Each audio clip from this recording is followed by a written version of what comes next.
In order to prepare it, we're going to want to lift the strap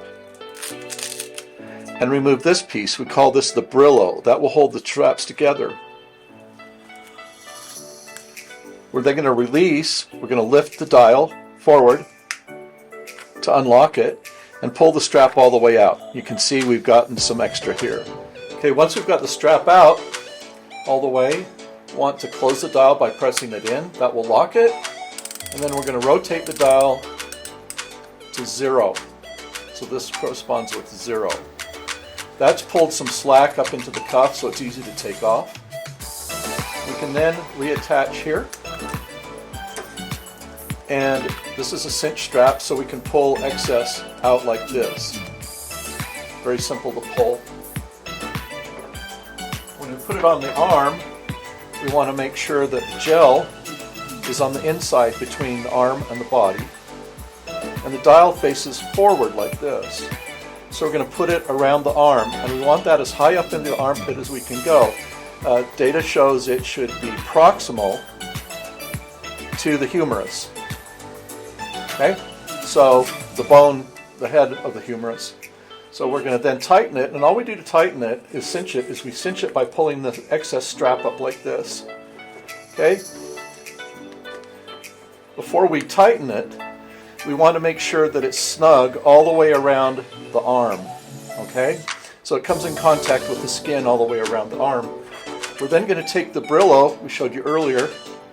We're going to place it on the strap. That will hold the strap in place, and we're going to fold it back over onto the strap itself.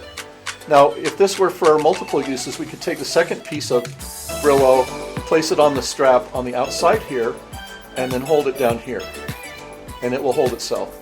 Or, if this is an individual, we can just cut the strap, cut the excess length. So now that we're at 0, we're going to take the reading off the chart that tells us, for example, if this were a 16-inch arm, I'd want to rotate this to 24. 24 clicks clockwise. So I'm going to rotate that 24 clicks positive. And that's going to give us a tightness that represents roughly 50% of fully loaded occlusion. So we're still getting flow from the arteries, but we're pooling the venous flow as it's coming back. Now, if you need to tighten it during use, you just rotate it. Normally you rotate it maybe 2 clicks, 1, 2. That's going to put it up about 7 millimeters of mercury equivalent in pressure.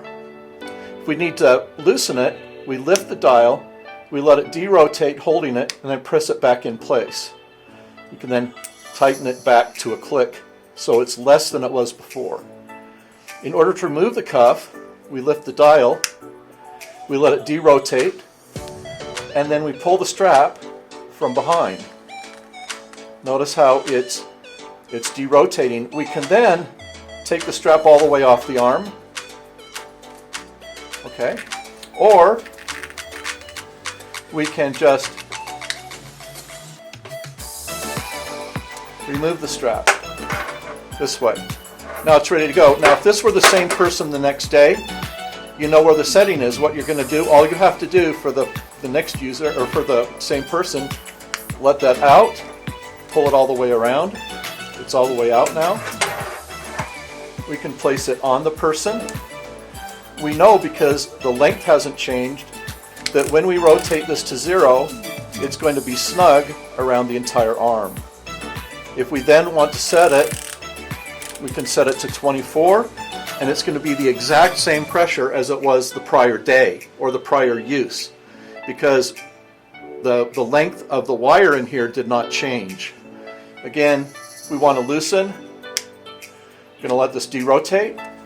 We're going to pull from the bottom so that the slack comes out, and we can literally lift it right off and bring it out.